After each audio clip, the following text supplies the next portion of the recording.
want to thank Hashem. Thank you, Hashem. Thank you, God, for giving me the energy, the insight, the opportunity to share with you the knowledge. Okay, let's jump into it. You know, everybody has their thing that they know and that it inspires them. Right? It's something that they learn, that they read, they watch, they listen to, and they can listen over and over to it and say, wow, that speaks to my heart, that inspires me, that makes me work harder, that makes me push stronger. And this is one of the things, ever since I discovered the statement from the Gemara, I'm inspired every day. I think about this. I'm inspired, and it helps me get pushed forward. What is this? It's a statement. Amar Rabbi Yochanan, Eina Kadosh Baruch Hu Masher Shchinato. Hashem only rests His Shechina, His divine presence, on somebody who is Gibor, physically strong, right? Ashir, wealthy, Chacham, wise, and Anav, humble. These are the 4 elements of success and fulfillment. That's why I call them. It gives us the whole structure, almost every important area of life that we want to excel in, right? Physical strength, health, financial independence, being smart and wise and knowledgeable, and of course being happy, right? How is being humble and happy the same thing? We're going to get there, okay? But it is. Okay, now let's talk about all this dancing stuff. Right? Usually you come to Shiur Torah, or you come to a lecture by professor, you never find this craziness. What is this? The guy is making us dance. He's making us jump. What is this stuff? Actually, this I picked up by Tony Robbins. I went to his seminar. I paid like $1,500 to get between the flights and this and that. I went to another seminar. I paid another $4,000. I paid a lot of money to acquire this information. I'm sharing with you for free. Just a side point, okay? So one of his items is he calls it physiology, and physiology is that our feelings connected to our body. Okay, the way we feel is connected to the way we move, the way we breathe, the way we talk. And sometimes you could look at the person and he stands like this, and you look at him and say he's depressed. How could you tell? Because his body projects the way he feels inside. And somebody stands strong and confident, and you look at him and say, this guy is strong and confident. How can you tell? Because his posture communicates, whatever we feel inside, communicates through the body.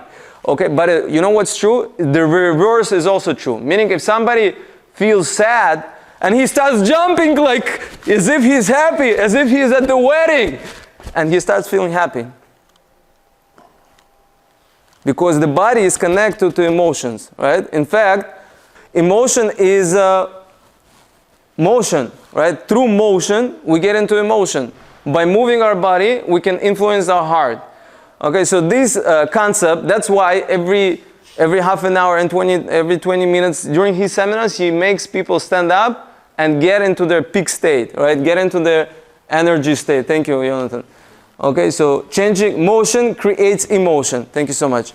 And changing your physiology means changing your mental state and breaking your negative patterns. So this is a beautiful and very important concept. By the way, if you only learn this concept tonight, dayenu, that would be enough. This is such an important concept. Whenever you feel sad, just bless some music and start dancing. Or do some push-ups, or do some squats. Get your body moving, and through moving your body, you're going to move your heart. Okay, and by the way, Tony Robbins is not, he didn't reveal this concept. This concept we Jewish people knew from before, from 300 years ago already, Misilat Yesharim. He's saying, Ki hatnoha hitzona mi'ureret hapnimit. Here, he says exactly the same thing. The outer movement influences the inner movement, right? The inner feelings. Meaning, sometimes you say, I just don't feel like it, right? The emotions, it's very hard to control. Sometimes we just feel lazy. Sometimes we feel sad, all right? So what do we do about it? Is there anything we can do about it?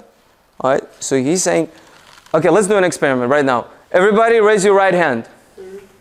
Oh, how are you able to do that? Right? Everybody snap your fingers. How are you able to do this? So you have a control over your body, right? So if you can tell your body to do something, the body will listen. So you got to work with what you have. We got to work with what we have. What do we have? The emotions we don't always have. The way we feel, we don't always control. We don't control it, actually, right? Almost never. But our body we control. So through our body and through our voice and through our moment, through motion, we can influence emotion. You understand how it works? Everybody understands how it works? Okay, so throughout the night, I'm going to ask you to stand up and start jumping, and we're going to blast music. Why? Because we're going to get into our peak state. Because we have good people that do crazy stuff, that they do bad things. Why? Because they're in a bad state. Okay?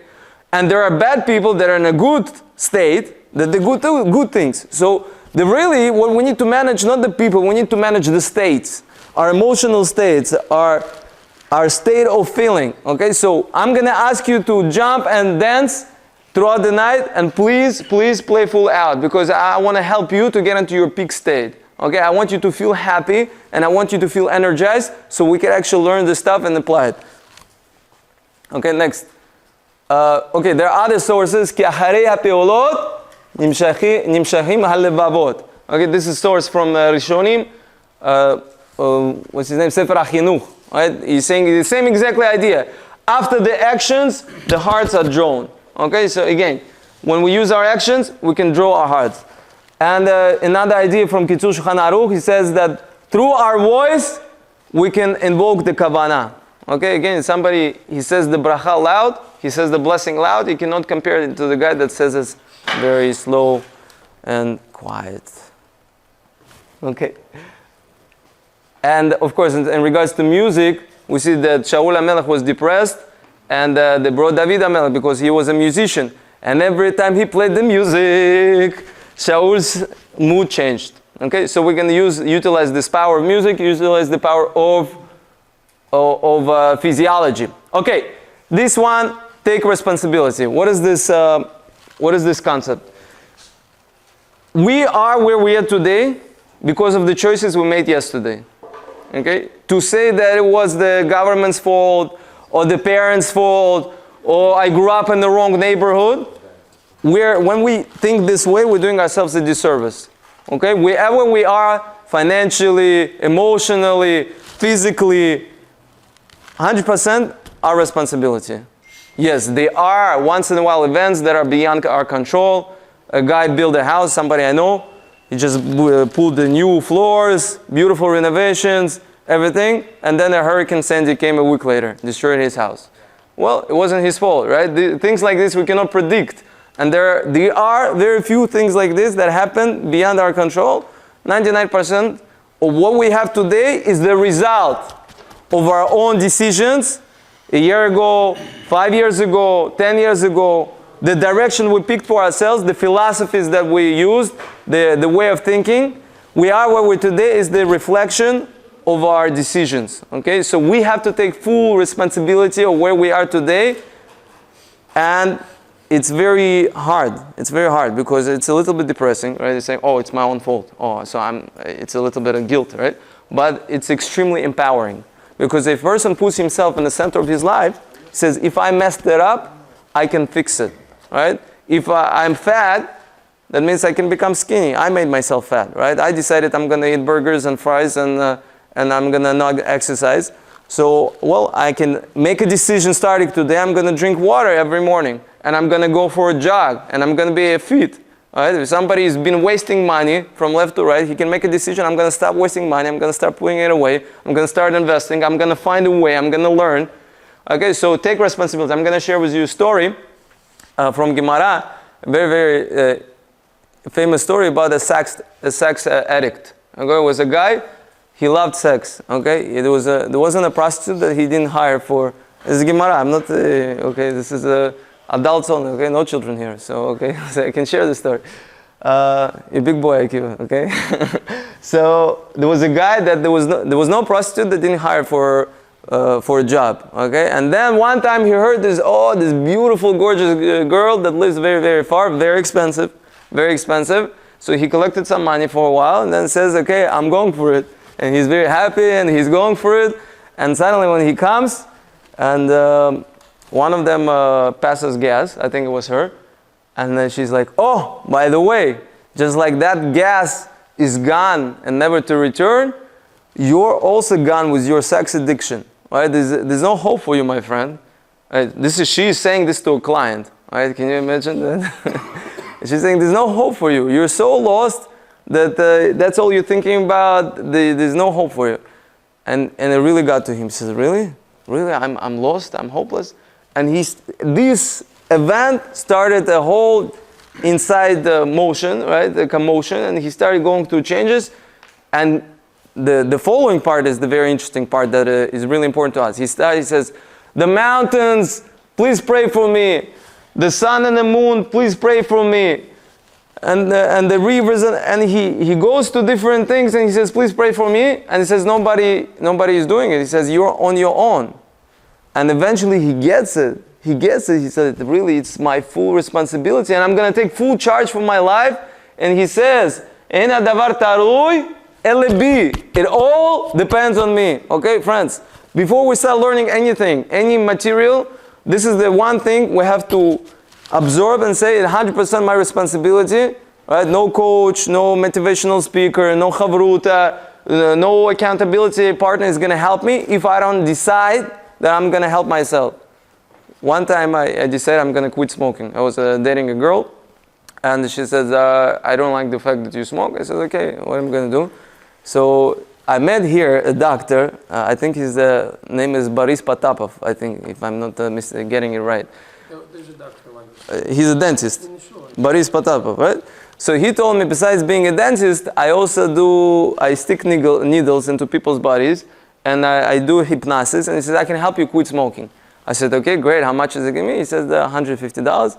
Back then, there was a lot of money for me. I said, $150? How much cigarettes can I buy with that? I can buy a whole carton with that. You know, I'm not gonna wait. Is it worth it? So I made an appointment. On the day that I'm supposed to go, I called him and said, doctor, I'm on my way. He says, listen to me.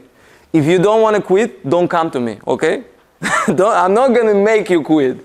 I'm going to help you quit, okay? If you don't want to quit smoking, don't come to me. Take responsibility. It's your responsibility to want to quit smoking. And I said, okay, is that the deal? He said, yes, that's the deal. I said, okay, if I'm already paying you $150, which for me back then was a lot of money, I said, at least, however long it takes me to smoke this money away, I'm going to quit for that period, at least to get my money worth. Okay. So I made a deal with him and I came, and ever since then I didn't smoke. Not a single cigarette. There were a few times that I almost smoked, thank God. It's been since 2006. Okay. So Baruch Hashem, he helped me quit, but it was my decision. Okay. So whatever area of life you came here tonight to change, you have to decide for yourself that I'm going to change this area. Nobody else can do it for me.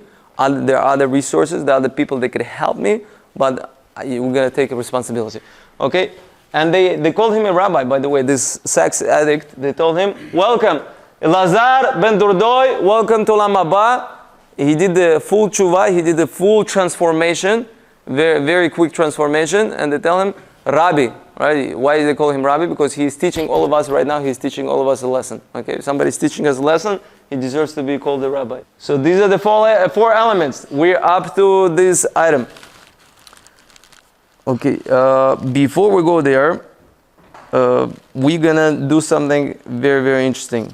Okay, can we show the video about the domino? Everybody knows about playing with dominoes, but what you may not know is that a domino can knock over another domino which is about 1.5 times larger. So what I have here is a chain of dominoes. Each one is 1.5 times larger than the previous one. And the smallest domino is about 5 millimeters high and 1 millimeter thick. And I will carefully place it.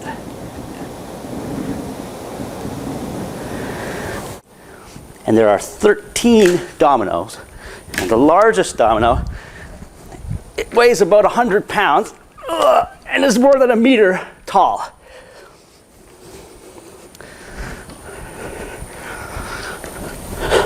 Ready?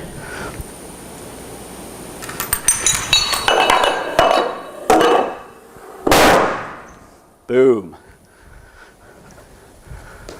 That was 13 dominoes. If I had 29 dominoes, the last domino would be as tall as the Empire State Building.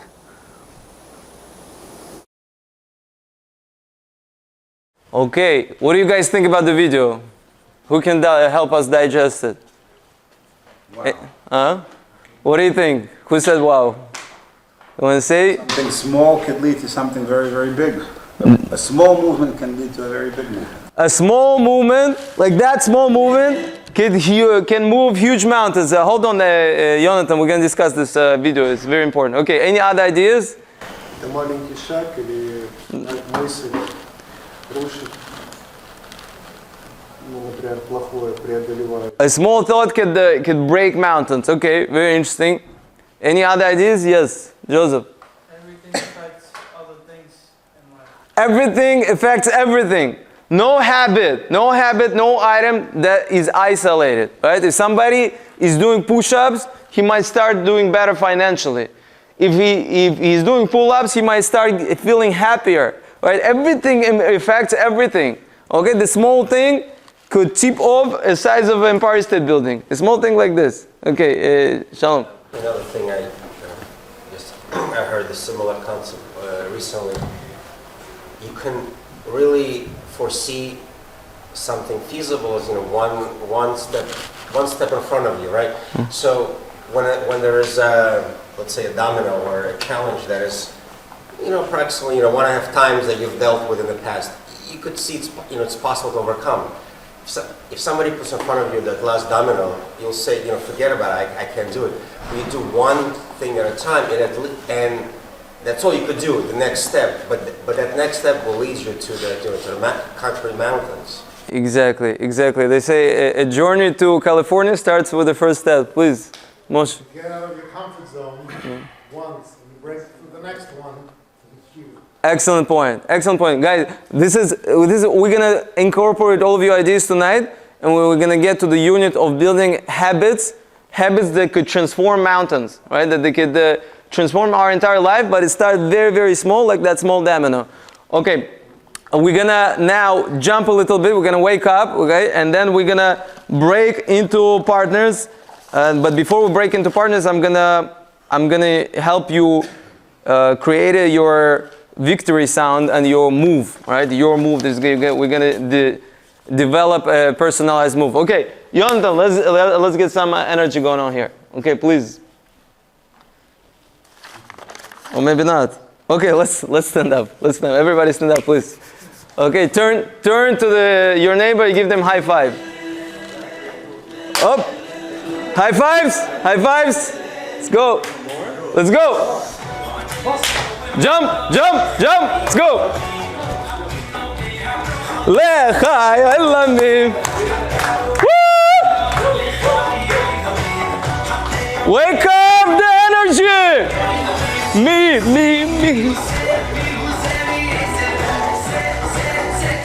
Let's go, guys. Let's go.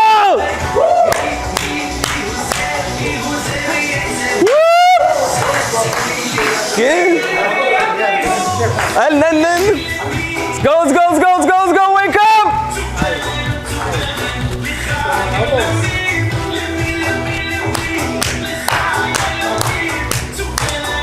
Guys, like children, forget about them being adults. You're children now. You're at the wedding. Enjoy the party.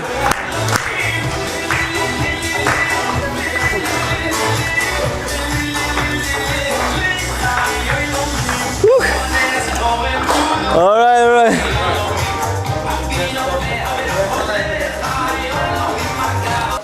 Imagine for a second there was an obstacle. Imagine for a second there was an obstacle that we were trying to overcome for a long time. All right, and we couldn't get through. Can you get that music going on, please? And imagine that you broke through that obstacle. Imagine you had your biggest victory in your life. What would be that move? How would you physically with your body express this moment in life? Yonan, can we get that music, background music? Thank you. What would be that move? What would be the victorious move? What is your move? Okay, guys? Think about it for a second. And on the count of 3, I want you to do your move, okay? And I want you to remember, exactly, something like that. This is perfect. Okay, you ready? That's it. Your biggest personal victory. All right, on the count of 3. 1, 3, let's go! Ah! Okay, now also a sound, a move and a sound on the count of 3. 1, 2, 3, let's go! Ah! Yes! Say yes! Yes! That's right, that's right. Okay, this is gonna be your move. When I'm gonna tell you throughout the evening, make your move, you're gonna make that move and you're gonna yell out that sound. This is your sound of victory, and this is your sound, and this is your move. This is your move of victory, okay? Whenever you feel sluggish, at work, at home, just go like this, ah! And that's it, okay? And even if your wife thinks you're crazy, it doesn't matter. It's okay. Your neighbors. You tell them you come to a seminar with me next time. Okay. Now we're gonna break up into partners. Pick somebody you don't know, and we're gonna discuss now what we learned so far. What we learned so far. Okay, pick a body. Somebody you don't know. Pick a body, somebody you don't know. And introduce yourself.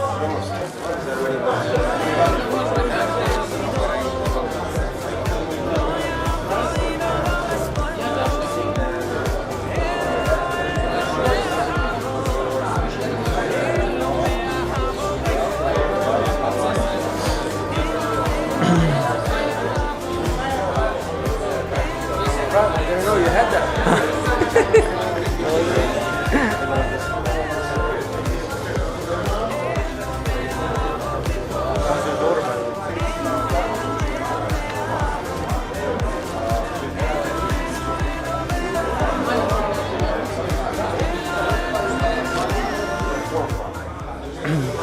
We're up to the next element. Gibor, okay? Being actually we're up to the first element. We're ready for the 4 elements. Gibor.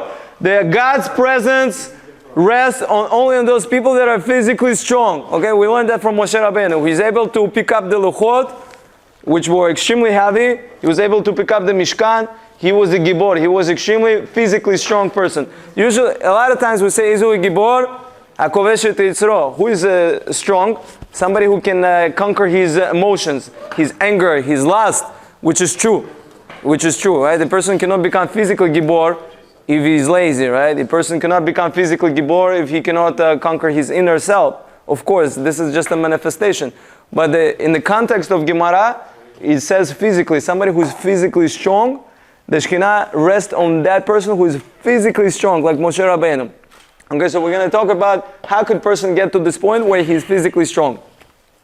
I'm going to share with you my story. My story is like this. Basically, for years, when I was young, I was very active. Swimming pool, wrestling, this, that. Then I went to high school. I grew up in Moscow. I went to high school to Copenhagen, Denmark.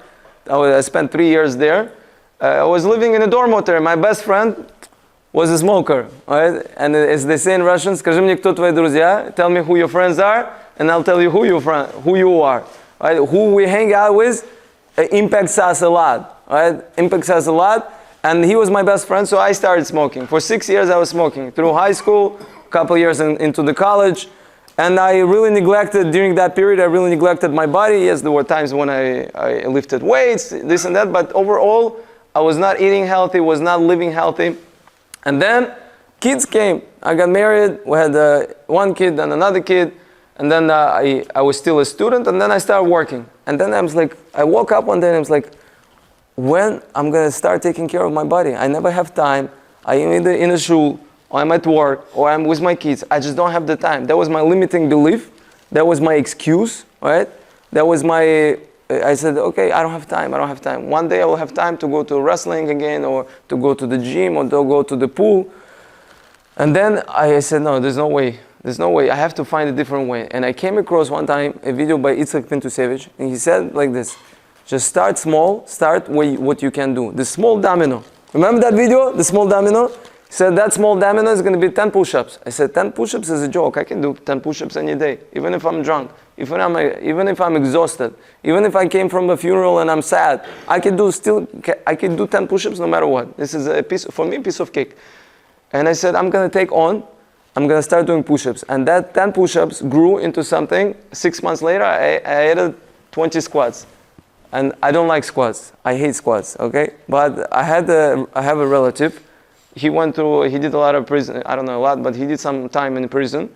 Here or there? Here. And he told me that squats is one of the best exercise for the legs and for the whole body. And I was like, okay, I hate squats, but it's one of the best exercises. I didn't go to Google to confirm this information. I believed to him. As part of my strength and weakness, I'm naive, you know. I believed him, said, okay, I'm going to start doing squats. It's about time. So I started doing 20 squats every day. I said, so now I'm doing 10 push-ups, 20 squats. Now, it's been another 6 months. I said, okay, Ephraim, it's time to add pull-ups. So I started doing pull-ups, 5 pull-ups. And then over years, my journey has been 5 years. Now I'm doing 90 push-ups every day. 90 push-ups every single day, 30 pull-ups, 60 squats, and the past 2 years I've been also doing abs, right? I'm doing like the Tabata, 3-4 minute exercise. I'm doing abs, okay? And I feel, I'm 38 years old now, I feel like stronger than I was when I was 20, when I was 25, you know? I feel like my body is serving me. Whenever I say let's go, it goes, right? When I say wake up, it wakes up. And this is my journey. I'm going to tell you how I was able to do it. It's not my system. I'm going to share the system by Itzhak Pintusevich. I went to his seminar. It was a 4-day seminar and a 3-day seminar in Kiev.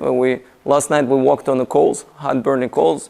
Okay, so it's real stuff, and I'm going to share with you how it came about.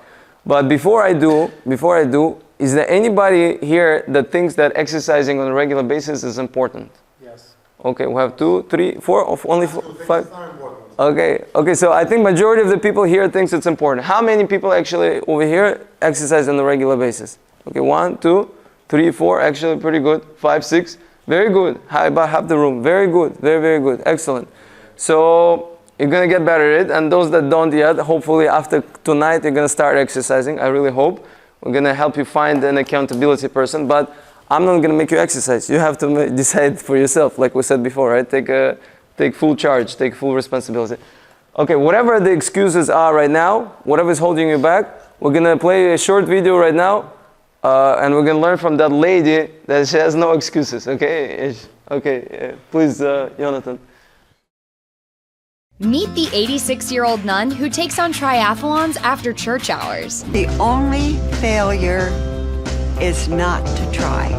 She's the Iron Nun, also known as Sister Madonna Buter. At 86 years old, she's broken more barriers than many people half her age, competing in more than 40 Ironman triathlons. A challenge that would still be tough for someone 1/4 her age. Each triathlon consists of a 2.4-mile swim, 112-mile bike ride, and 26.2-mile run. Sister Madonna was first introduced to running when she was 48 years old by a priest who encouraged it as a way to harmonize the mind, body, and soul. Now, Sister Madonna has integrated training into her everyday life. She says she runs to her Spokane, Washington church every day and bikes 40 miles to a lake near her house to swim. The Agile Nun completed her first triathlon in Ireland in 1982 when she was 52 years old. And in 2005, she became the oldest woman to ever compete in the Hawaii Ironman. The same time she earned the nickname Iron Nun. More than 10 years later, she's still going strong, pushing for races to open up older age groups so she can compete, telling Cosmo, "I have opened up about 5 age groups in my life that never existed. In fact, at 82 years old, she broke an Ironman record for the fastest finishing time in the 80 to 84 age group. It's a record that still stands today." The Iron Nun is becoming even more popular after she was recently featured in a Nike commercial, showing her running, swimming, and biking, Ironman style. The ad celebrates her extraordinary stamina and resilience. Nike said they chose to feature her because she's an athlete who refuses to conform to the conventional ideas of age. But that doesn't mean she hasn't faced challenges along the way. She fractured her pelvis while training a few years ago and was unable to complete the Hawaii Ironman triathlon in 2014. But she doesn't plan on quitting anytime soon and wants to remind people that setbacks are not failures. Your effort in itself is a success. Share if you're amazed by Sister Madonna's strength. Okay, what do you guys think? Her story basically, when she was in her 40s, a friend told her, "Are you pregnant?" And she got very insulted. And then she shared her pain. She's like, Can you imagine somebody thought I'm pregnant? They said, well, what do you expect? You look at your belly. You've been neglecting your body and now you don't complain. And she says, you're right. So she started walking around the block. She could barely walk. That's how bad her health was. Then she started jogging. And then she came to this, 112 miles on the bike, 20 plus miles running. I mean, it's like it lasts for like 13 hours, this Ironman. I wish I could do this one day, this is very inspiring. So, whatever our excuse is, we don't have an excuse, right? We just don't have enough desire. And when we have enough desire, we can pull it through. Okay, look, anybody wants to say, what do you think, any takeaways? Guys, I want to hear your opinions. Huh?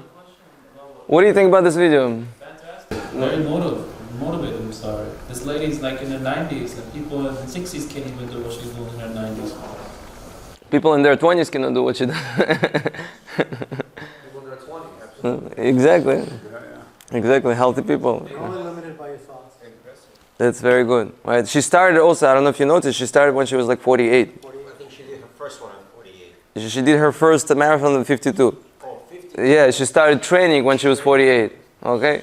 She started training when she was 48. Okay, so it's not lost, guys. We all have hope, okay? This is like more like 48 miles, like range, like jogging, swimming, biking to all the distance non-stop. This is wow. Fantastic. This has to become like a lifestyle change. Yes. Motivation only lasts for a little while. You have to be disciplined to be consistent. Okay, perfect. I'm very happy what Joseph said. Very happy that you brought out this point, and we're going to talk about discipline now. And exactly, the motivation doesn't last for too long, guys. If we don't take action tonight, whatever the motivation we have right now, it's actually going to go away, and it's going to make it even worse, right? Because before that, we weren't motivated. Now, we've been exposed to this information, and now we're just kind of ignoring it, okay? So we have to make sure to take action today while we're motivated, right? While it's still hot. They say, strike the iron while it's hot, okay? So there's a mental iron right here. Right? It's hot right now, so we're going to take a lot of action. Jonathan, can we get the slides back, please? By the way, guys, there's plenty of water. Please hydrate. Please make sure you drink enough water. Thank you very much. Okay. Да, можно. Да, он сейчас выключит. Спасибо. Jonathan, если ты можешь выключить передний свет, пожалуйста. Спасибо. Okay, excellent. So let's talk about physical strength. This is one of the most fascinating things from the Rambam, from the Maimonides. Right? He says like this. If somebody wants to be healthy, somebody wants to be strong, here's the rule. Here are the rules. Okay, first of all, exercising. We got to push our body. Right? If somebody wants to be strong, should he just lay down on a couch and rest? Or should he stand up and start moving around furniture? Which one is going to make him stronger? Okay? So you would think maybe if he lays on the couch and he relaxes, his body is going to get stronger. No, says the Rambam, it's the opposite. We're talking about 1,000 years ago. All right, he's already told us.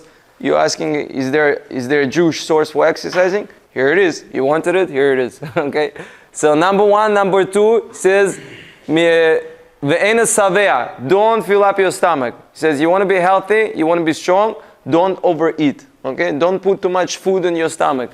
And the third thing, ume'afrafin, somebody goes to bathroom, whenever he needs to go to bathroom, he doesn't hold it in. Okay, he doesn't wait. So this is a very important rule, says the Rambam. Okay, so he just told us the 3 rules. Exercise, number 1. Number 2, don't overeat. Number 3, make sure to get rid of the waste, right, in your body in a timely manner. Don't hold it inside. Okay, when you need to pee, go pee. You need to poop, go poop. Okay, don't hold it in. So, by the way, the health of our body is really the health of our cells. And what does the cells need? There are 4 things that cells need. Anybody knows? Huh? Cleansing. Okay, so one of the things that cells, right? Our body is made out of cells. One of the things it needs to get rid of waste. Okay? Waste. Get rid of waste, that's true. What else do the cells need? Что нужно клеткам? The health of our body is the health of our cells. What else? Huh? Food, water. Water, okay, cells need water, okay, guys. In American society, this is a highly neglected item, water, okay, so make sure to have water, please drink, okay. The water moves around the information. Oh, thank you. Okay, so we need, the cells need to get rid of waste, they need water. What else do the cells need? Nutrition, okay, food, nutrition, okay, so most of us have too much of it, okay, and when, And the wrong kind. and the wrong kind, that's true, okay, most of us have wrong kind and a lot of it. We're going to see in a second that the amount is even more harmful, even if you have good food, but too much of it, the cells don't have enough time to get rid of waste. So this waste keeps building up in our body, and it creates a problem, creates all kinds of disease. Okay, and there was one more thing. Get rid of water, food, oxygen. Thank you very much. Okay, oxygen. The cells need air or oxygen. Okay, so the breathing. Okay, and this is one of the again one of the most neglected things is the breathing. People don't breathe enough. Okay, let's breathe. Again. Okay, make sure to drink, guys, so you get give your cells all the things it needs. Okay, so let's go to the next item. Okay, if somebody wants to die, he wants poison, let him just overeat. Day after day, if he overeats day after day, this is poison for body. Or he says, what if I eat healthy food? I eat salad, I eat carrots, but I just eat a lot of it. He says, no. Even if you eat a lot of it, it doesn't matter. If you overeat, that's the worst thing for the body. Even good food. Even a person eats healthy food, but he eats too much of it. By the way, right now I'm talking to myself as well, guys. This is a very common problem in today's world. It used to be that we used to run after the food, right? In order to get food, we had to go hunt and catch the food. And now the food is running after us, right? It's literally, food is running after us, and we need to be strong. Okay. Okay, so now that we know that it's important, let's get into the mechanics. Okay, how we're gonna get this? How I went from 10 push-ups to 90 push-ups a day, and 60 pull-ups, 30 pull-ups and 60 squats. How did I get there? So there's a basic formula. Okay, this is very important formula. This is what Itzhak Pintusevich taught me. M, small m, then 100, and then there's a big M. Okay, M, 100, and M. So this small m stands for minimum. Okay, the least amount, minimum. This is the small domino, minimum. Okay, this is the minimum amount of effort you need to exert. 100% is your ideal, right? What is it that you want? So if we're talking about exercising, right? You can apply this formula to anything, but let's talk about exercising. Okay, if we're talking about exercising, what's your ideal? If you had all the time that you need and all the energy, you say for me an hour in the gym, right? Let's say, or for somebody it could be half an hour in the gym. That's his 100%. Let's take an hour. An hour in the gym, that's when I don't have to go pick up the kids. It's when my boss is not giving me extra projects at work. It's when I actually feel like it. 100% for me means spending an hour in the gym. Okay, what's my minimum? Just going to the gym. Just going there and not doing anything. Just coming there and just entering the room. That's the minimum. Okay, or maybe coming there and doing one exercise. The minimum has to be in a way that your brain doesn't resist. Okay, it has to be so easy where you say, it's a joke. I can do this any day. Right? I can do this in the middle of the night. Right? At some point before the COVID, I decided I'm going to start going to the gym every day. So we went for Thanksgiving weekend. I have a friend in Rochester. So I went to Rochester. So I located the local gym and I went there at 4 o'clock in the morning because I didn't want to break up my routine, you know. So it has to be something that you know you could do, okay? Something minimum. Something minimum. For me, push-ups was perfect because I could do it anywhere. So my lifestyle, I don't have time to go to gym, okay? Right now, I don't have time to go to gym. For years, that was my bottleneck, right? I couldn't go to wrestling, I couldn't go to gym, I couldn't go to swimming pool. I don't have time. But push-ups, I could do in a store while I'm waiting for my kids, right? I'm telling you, I've done it. I've done it. You know, push-ups. I could do it in the back of the shul, where like in Ezrat Nashim, where while I'm waiting for my chavruta to finish making his tea. You know, push-ups I can do anywhere, anytime. It's like the best exercise ever. So that was for me. That was like the eye-opening item, right? So you have to pick something that is so small that your brain doesn't resist. Okay, because the main thing that the brain resists, and we don't want to do it. Okay. So drinking a cup of water every morning, that's pretty easy. Especially if you're okay with drinking tap water, right? You just open tap water and you don't have to even buy the bottle. You just open and you drink. That's it. You get to go. You got your stomach started. Okay. So minimum 100% and maximum. Maximum is that it's like 2 hours in the gym, right? Let's say it's like when you're on vacation, nothing is bothering you. You could go all in. Like you could go in. What is it? So right now, I want you to think about it for a second, and I want you to write down in your notebooks what's your minimum, right? What exercising, what area of your health you're going to focus on, and what's your minimum, what's your 100%, and what's your maximum. Guys, please take a minute. Jonathan, can we have some background music, please? Okay, guys, please. I want you to write down now what are you going to be working on, what's going to be for the next 30 days, what's going to be your minimum, the smallest item that you're going to be working on, so that small domino that's going to tip off everything. Okay, just you're not signing a contract. Okay, don't make it very difficult for yourself. Okay, you're not selling away any part of your body. Just jot down. Just the action of writing down. By the way, it's already makes a big difference. Even if you write down and you never read this again, you get this out of your system. You already took action. And like Joseph said, while you're motivated, while it's hot, like the ideas is fresh, write it down. What's going to be your 30-day commitment? How you're going to improve your health? Okay, and if you're already exercising on a regular basis, I want you to take on something else. Okay, maybe your healthy habits in terms of your eating, or water. If you're drinking enough water, good. If not, make sure this is going to be your new habit. Or maybe drink less alcohol, less coffee. Before I quit coffee, I used to drink 4 or 5 cups a day. Yes. I was working long hours. Sometimes I pulled an all-nighter at work, and I had to keep myself awake. Before I learned about physiology, and before I learned about, you could just. I don't need coffee now. I've been clean from coffee 3 years already. All right, guys. I hope you wrote it down. Let's see, I'm going to show you another item, which is similar but different. Чуть-чуть потише, можешь оставить, Йонатан, чуть-чуть оставь на фоном, да. Okay, so this is a very important item in every area of life, but especially when we're talking about health. Okay, we're talking about physical health. This is our comfort zone. Comfort zone,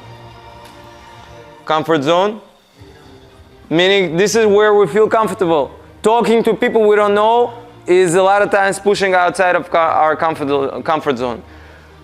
Okay, doing exercises that we didn't do before, that's pushing outside our comfort zone. Okay, going to a seminar if we never went before, that's pushing outside of our comfort zone. Okay, whatever we keep. Okay, so here's a very interesting item. Once you push little bit outside your comfort zone, little bit, and you stay there long enough, which is, let's say 30 days. Okay? What do you say? You're going to get comfortable. This is going to be your new comfort zone. Okay? This is going to be your new comfort zone. Is right here. This is your new comfort zone. Okay? And it only takes 30 days to shift, to create a new habit.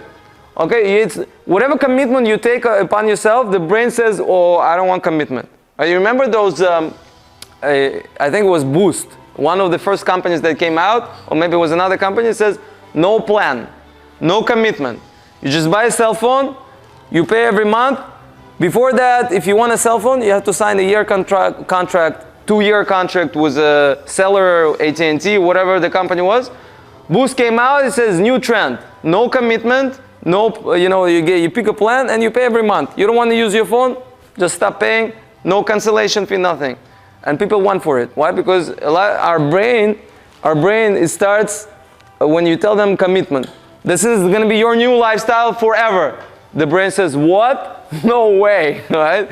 If you tell the brain, 30 days, chut-chut, just a little bit.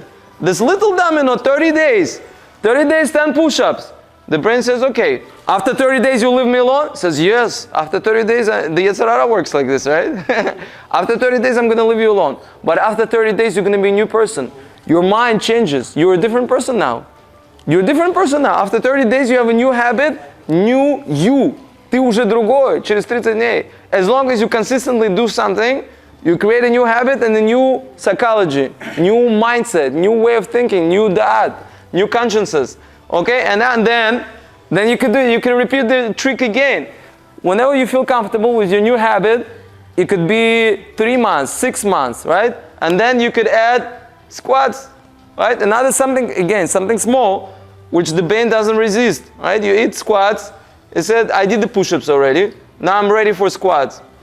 And now you have you keep it for 30 days religiously. This is your new ritual. You don't skip it, right? And then after 30 days, you have a new comfort zone. And then you keep growing. And that's how you go from 10 push-ups to 30 push-ups to 20 squats, 40 squats, 60 squats, 30 pull-ups. And then you're going to get stronger and stronger every year. By the way, I do this with learning as well. When I graduated, I came out of Smicha. I said, I'm going to learn 3 hours a day. I'm going to finish this Masechta and that Masechta. I was such ambitious goals. And then I realized I wasn't learning as much as I wanted to. And then I had to pick something small but realistic. I said 60 minutes. 60 minutes, it's not, to me, it was a very small expectation. I expected more from myself, but I said I have to pick something small and stick to it. If it's going to be more, B'ezrat Hashem, it's going to be more. And then every year, every Rosh Hashanah, I kept adding 5 minutes. 60 minutes, and then I said, okay, for this whole year I've been learning 60 at least, right? So some days were more, because once you do your little amp, right? Once you do your little amp, which for me was 60 minutes a day, sometimes it could grow into 2 hours, and sometimes it could go into 3-4 hours, right? Let's say it's a Shabbat or Yom Tov and you're not so busy. But you gotta start somewhere. This is where you start. This is the leverage. Right? Did you know whenever somebody has a flat tire, you have this little thing, you could pick up a huge tire, a huge car. This little leverage, this little damkrat, this little leverage could pick up a huge car which is 10 times more its size. Okay, same thing with the little dominoes, the same thing with the exercising, the same thing with the learning. Okay, every year I kept adding 5 minutes, I'm up to 85 minutes a day now. Okay, so and Hashem, I can continue adding with Hashem's help. Okay, so we gotta start somewhere. And slowly expand our comfort zone. Anybody wants to say anything? Anybody wants to comment on that? Share their success story, share their struggle. Anybody thinks that, yes, Leo? It worked because I programmed my mind after 2020 during COVID to wake up early, go to Shacharit, and go to the gym. I've been doing it for the past 3 years now. Not a day goes by, I don't feel complete without it. During COVID, you started going to Shacharit? Yeah. Wow, that's great. My friend opened up a show in his house and started throwing videos. Cool. Wow, that's amazing. During COVID, I said, okay, thank God all the shows are closed now. I can go away for 2 months. Wow, amazing. And then I go straight to the gym every morning for the past 3 years. Without that day, without these 2 days, Wow, beautiful. You see, if I understand correctly, your habit of waking up in the morning and going to Shacharit is connected to your habit going to gym now, is it? Is it connected? You see, this is what somebody mentioned here, that one discipline affects the other discipline. Right? He's been going to Shacharit, putting on tefillin, and you might wonder, what does this have to do anything with gym? No, but now you have a different consciousness, right? You different way of thinking. Now you're already awake in the morning. You think differently, you feel differently, you do things differently. Excellent example. Thank you so much for sharing. You get a boost of energy when you do the exercise in the morning. Yes. All day you have a boost of energy. That's another excellent point. Exactly. Okay, Jonathan, can we get some music going on? Okay, guys, now we're gonna, what is this? Victory. Okay, guys, put on the music, please. Make it loud, nice and loud. Please stand up. Let's get into our peak state. Let's get into our peak state. Let's go, let's go, let's go, let's go.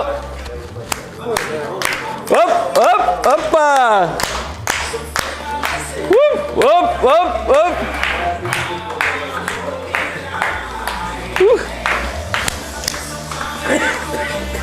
Let's go, guys, shake it off, shake it off. Woo!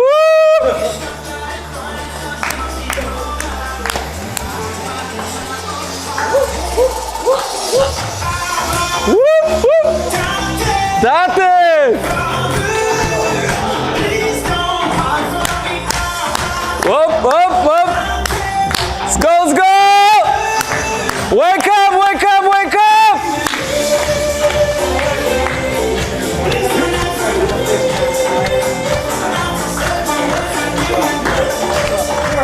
Let's go, guys! Jump, jump, jump!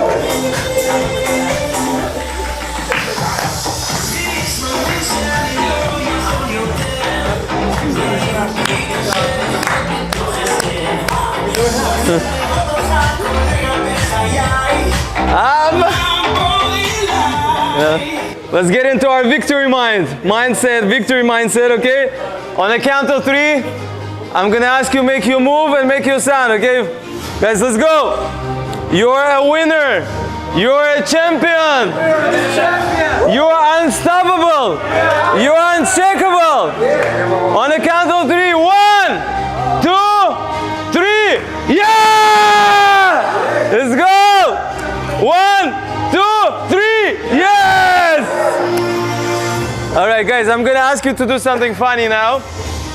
I want you to turn to one of your neighbors, look them in the eyes, and tell them, I own you, baby. Okay, and and that doesn't mean anything other than that I have more energy than you. Okay, that's all it means. And we're gonna utilize the power of competition. Okay, look, pick anybody, look them in the eyes, and they say, I own you, baby. Okay, let's see who can outdo his partner.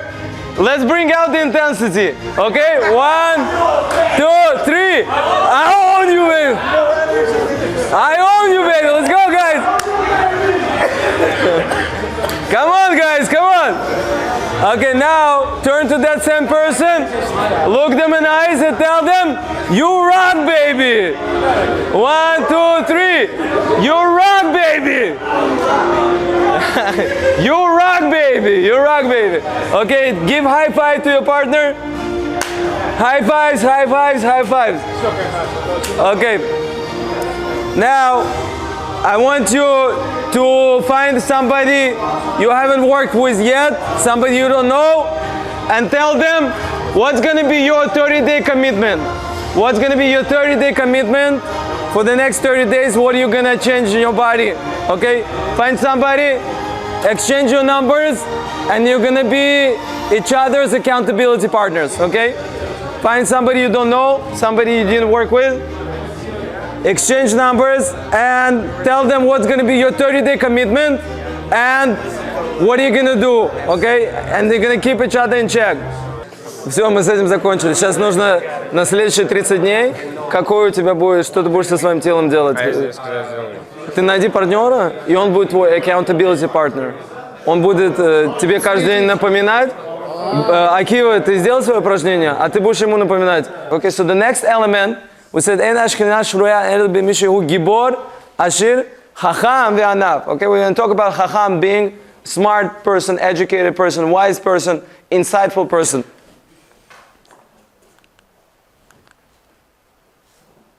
And there's no better example is the Shlomo HaMelech. Shlomo HaMelech, when he became a king, when he was 12 or 13 years old, he was a young boy, and Hashem came to him in a dream. He says, Solomon, Shlomo HaMelech, what do you want? Do you want money? Do you want security? Right? Do you want me to give the lives of your enemies into your hands? What do you want? It says, Ribono Shel Olam, Master of the world, all I want is the wisdom and understanding, so I could judge your people properly, so I could guide them in the right direction. And God told him, because that's what you asked for, you're going to get everything. Okay, this is the leverage that we've been talking about. This is the small domino. If a person can master this area, the area of learning, the area of understanding, the area of chokhmah, he can open any door. And this is exactly what Hashem told him. I'm going to give you what you asked, according to your words. Lev chacham v'navon, and understanding and smart heart. There is nobody like you before you and nobody after you. And then he told him, because of that, you're going to be osher gam kavod. I'm also going to give you money. I'm also going to give you wealth. I'm also going to give you security. Everything that you did not ask for, I'm also going to give it to you, because this is the key that unlocks all the doors. And we're going to see another source. Okay. Okay. So somebody wants to be wealthy. Somebody wants to be wealthy. When he came to Beit HaMikdash, which direction should he face? Obviously, they all had to pray towards the Kodesh Kodashim, the Holy of the Holies. But if he wanted to be wealthy, he should tilt slightly towards the north, because with that shulchan, the table was at the north. Okay, that was on the north side. So his heart and his kavanah would be towards that, and as a result, he would get wealth. He would get money. He would get something that he could put on the table. What if he wanted to be smart? Somebody wants to become smarter, wiser, more knowledgeable. Where should he face when he's praying? The Gemara said he should face towards the south, because the menorah was at the south. Right? U'menorah b'darom. So here's the question. If somebody wants to have both, he says he doesn't want to choose between the money and the wisdom. He says, I want to have the money and I have the wisdom. I want to be rich and I want to be smart. What should I do? Where should I turn? Right? So you would think in the middle, right? Okay, maybe. It's not what the Gemara says. It's a good suggestion. Why not? The Gemara says, south. Why? Because if you're wise, you can make money. Exactly, because if you're smart, if you're wise, if you're educated, if you're enlightened, then you can open all the other doors, exactly like we saw by Shlomo HaMelech. So the question is, how do we get there? Okay, how do we get there? So for years I've been learning, and I wasn't retaining the information.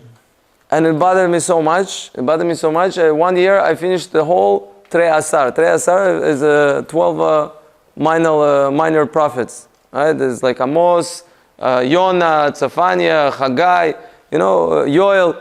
I went through all of them, and then somebody asked me, so could you summarize one of the books, like at least in a sentence, what is it about? I'm like, I don't remember. I went through the whole book with the commentaries, and I couldn't remember what I learned. Something I learned like 2-3 months ago. And I said, wow, there's something wrong with this picture, right? I'm learning, and nothing stays. So I started looking for ways, and then God bless Yitzhak Pintusevich again. He gave me a very, very good eitzah.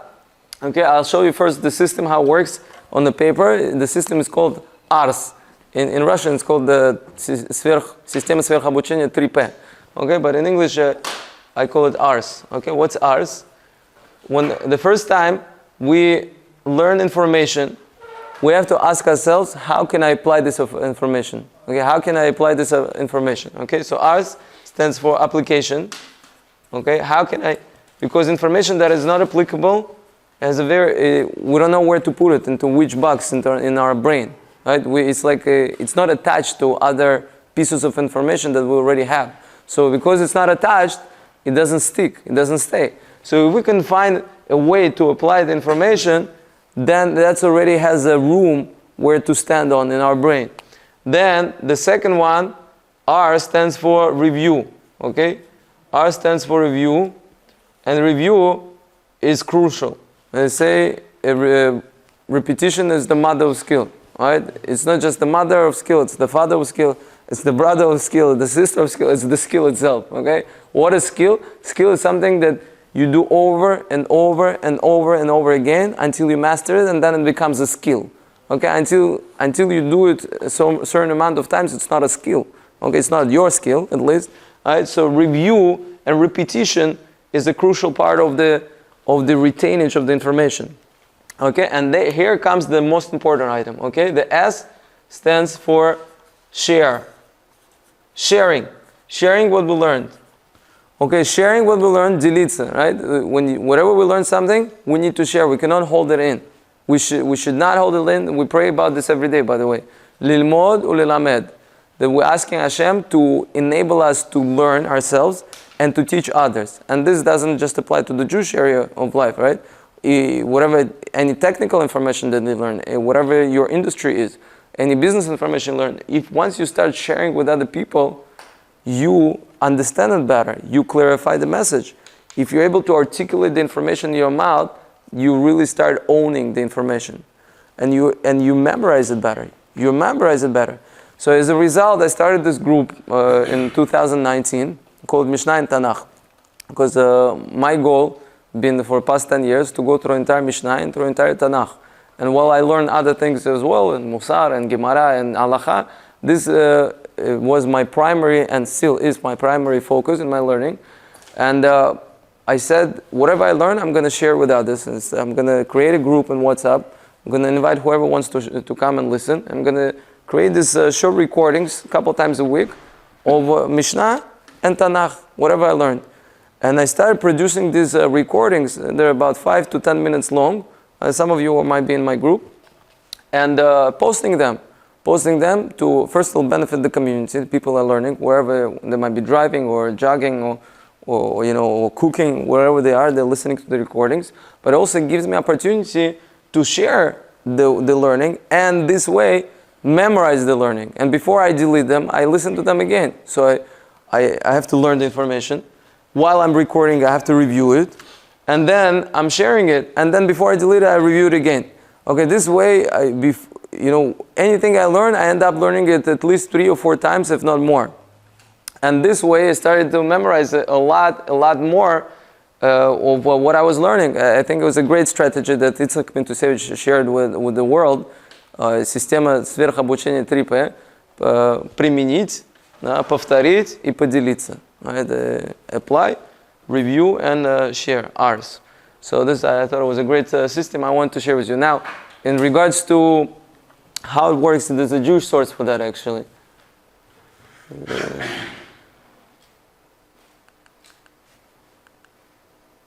Okay, I'm not a Kabbalist, but there's a beautiful book called Tomer Dvora, and it talks about the Sfirot and what we can actually learn out from the Sfirot. Okay, the Sfirot is 10 ways how God manifests Himself into the world. Okay, so there's a Sfira called Keter, right? Is the top Sfira, the crown, and then underneath the Keter is the Chokhmah. The Chokhmah is the one that we're learning about right now. Right, we're learning about the Chokhmah. And then there's other Sfirot. Okay, it's not exactly like this. You have to look at the chart, the Kabbalist chart, the Sfirot chart, but the idea is like this. What's Chokhmah? Chokhmah means wisdom. Chokhmah means wisdom, exactly. Thank you so much for asking. Okay, let's put it down in English, okay? Wisdom. Okay, and the way wisdom is explained by Tomer Dvora is that God created everything with wisdom. Right? We say this pasuk every day. How great are your creations, God? Everything you created was wisdom. Meaning whatever God created has a lot of wisdom. Starting from our body to the plants and to the animals and to the forces of nature. There's a perfect harmony. There's a great deal of wisdom. So says Tomer Dvora, we have to learn from God. Whatever we create in our life, any system that we create in our life, has to come with chokhmah, has to come with wisdom. Right? It has to be logical, it has to make sense, it has to come with wisdom, with understanding. And this is not one thing that we learn from the chokhmah, right? That whatever we do has to be accompanied by wisdom. But there's another thing. Chokhmah is drawing its energy from Keter. Okay? It's getting influenced from Keter. What is Keter? Keter is the crown. This is the highest sphira. This is the highest way God influences the world. Okay? And Chokhmah then influences all the other sphirot, all the other items. Okay? So he's saying the same thing for us human beings. We have to learn again from this sphira. We have to constantly learn. Right? We have to learn from the people that know more than us. We have to constantly develop our learning. But that's not enough to learn. We have to also teach and share and educate. And whatever we know, we have to pass it forward. Right? We have to discuss with our friends and family. We have to find an outlet to communicate. By the way, today there's no shortage of outlets. Before I created this group, I was sharing on Facebook Lives, and for past couple of years I've been sharing on YouTube. And you can write a blog, whatever your means of communication are, whatever you're comfortable with, whatever works for you, that's what you can use to share the information. And you know what? There are always going to be people that might be interested in listening. It doesn't have to be more than one person. If it's 10 people, great. If it's 20 people, great. But even if it's one person that said, I want to listen what you have to share, share. Because it's going to do benefit for you, it's going to do benefit for him. And it's going to do benefit for the world. You never know. The message that you shared might inspire somebody. And 20 years later, he could tell you that you inspired me. And I changed my whole life because of you. So we're gonna use that method to learn and to pass over the information. I have to tell you a quick story about waking up in the morning, this little domino. Okay, I at some point in my life, I had a hard time waking up in the morning. And maybe twice a week, I would sleep late for shacharit. And I end up praying at home, because I had to go to work. I'm sure I'm not unique in this issue, and it's a lot of people struggling with this. But sometimes it got really bad. Like if I woke up really late, I ended up praying in the train. I used to work in the city back then, and then I had to put on the tefillin during mincha. I got really, really annoyed with this situation, and with it didn't happen a lot, but even if it happened a couple of times a month, it really bothered me. I didn't want to live like this. So I started looking for ways how to fix this issue. So there was a rabbi in a shul where I prayed, in Ephraim, Rabbi Silverman, and I approached him and I said, Rabbi, would you give me 5 minutes of your time before shacharit? And I was praying that he says yes, and he says yes. Okay, let's learn 5. And we agreed we're going to learn 5 minutes before shacharit every day. Okay, so what can you cover in 5 minutes? First of all, you could cover ground in 5 minutes. Okay, if you do it consistently, 5 minutes could produce great result. I think in a few months that we learned together, we covered maybe 15 simanim of Mishnah Brura, Hilchot Shabbat. It was a complicated stuff, and we actually covered a lot of ground. But it wasn't the main item for me. When he agreed to learn with me, I made sure to come, because I don't want to make a commitment to a rabbi or another human being. It doesn't have to be a rabbi. He became my accountability partner. Right? So I didn't want to wake up late and then come to shul and then feel guilty that I woke up late. So I made sure to be there. Even if it's 5 minutes. And then everything changed. Everything transformed. Because didn't make sense for me to go back home after shacharit. So I went straight to work. As a result, I started coming to work 20 minutes early. A lot of times I was the one who opened the office. I came to work one of the first people in the office. Why? Because of those 5 minutes of chavruta. And then my work became better. Everything became better. This is the small domino that we're talking about, right? So whatever the area we're working on, the small changes that really make a big difference. Okay, now why am I constantly breaking up into partners and asking you to learn together? Because of this, right? Because of this system, I want you to, whatever you learned, I want you to share with other people, because that's how you memorize it, and that's how you install it from your temporary memory to your permanent memory. Okay, so whenever we break up into partners, I want you to tell your partner what you learned, how you're gonna apply it, and what you learned and how you're planning to apply it. Okay, so Jonathan, can we get some music going on, please? Guys, we're gonna break up into partners. Pick somebody you don't know and somebody you didn't work with. Meet some new people today, and we're almost done. Okay, we're almost done. We have another 2 hours, and that's it. Okay, break up into partners, and please tell your partner what you learned and how you're planning to apply it. Okay.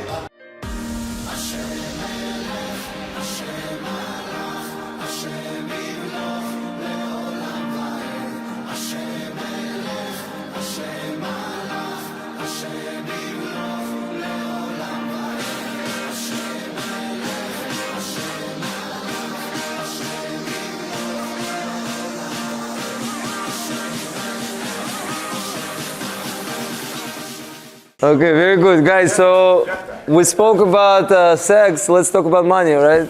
Okay. Let's talk about money. You don't remember? Where were you? Где ты был, Леня? There was no pictures, just talking. Okay, okay, Jonathan, can we have the slideshow, please, up? Okay, it's very late, so we're gonna go through the sources very quickly. Okay, and we're gonna get to the happiness as well. Whoever says the money can get you happiness is not spending it right. You know, you heard this one before? They say in Moscow, whatever you cannot buy for money, you can buy for really big money. Okay, anyways, thank you, Jonathan. Thank you so much. God bless you. Review. Ours. Wealth. All right. Amar Rabbi Yochanan. Kol ha-neviim ashirim hayu. Did you guys know this? That all the prophets were wealthy. They were wealthy. How do we know? How do we know? Moshe, or Shmuel, Amos, and Yonah. And the Gemara goes through this. Each one. Just Yonah, we read every Yom Kippur. We never think about this. When he's trying to run away from God, and he gets on a boat, and they tell him we can't leave until the boat fills up with passengers, because otherwise it's not cost efficient. He says, I'm paying for everyone. Let's go! Okay, Yonah was rich, Moshe was rich, Shmuel was rich, Amos was rich. All the Nevi'im, tells us Rabbi Yochanan, were wealthy. Okay, next. This is a fascinating item. Yom Kippur, Kohen Gadol walks into the Holy of Holies once a year, the holiest person, the holiest time, the holiest place. And what is he asking for? He's saying Tfilah Ktsara, a very short prayer. And part of that prayer is that what? That the Jewish people should not depend financially on one another. We want everyone to do well. We want everyone to be financially independent. That's what Hashem wants us to be wealthy. Furthermore, if a person says, I love to give tzedakah, right? I love to give charity. Let me just take all my money and give it to charity. Give it to tzedakah, because why? Tzedakah tasil mimavet. The tzedakah saves person from death. Tzedakah brings abundance. So let me take all my money and give it to donate it. Is that a good idea? No. No, why not? What's left? Exactly. So exactly. The person should never do this. Why? Because he's going to become dependent. He himself is going to become dependent financially on other people. And that's not a good way of living, right? We want everybody to do well financially. Now, how should the money be moving? In which direction? Whatever, the money slips through the fingers. A lot of times a month goes by, he says, I don't know where my money went. Oh, we would love you to run our company, right? You don't know where the money went. Right? But the money is very... they call it liquid, right? It's very liquid. It's like water. It's like you pour it and it seeps through the fingers and we don't know where we go. So before it seeps through the fingers, the Rambam tells us take it and put it in something that is less liquid, something that is less likely to seep through the water, through the hands. And then, so you want to buy a field, you want to buy a house, you want to buy real estate. Well, you have money. So before you turn around and say, where my money went? I don't know where it went. And okay, so the two approaches. There's the Balei De'ah, the smart people, and there's foolish people. Okay, what does the smart people do? Before they get married, they establish a source of income. Okay, before they get married, they establish a source of income. They find a job or they create a business. The money has to come from somewhere.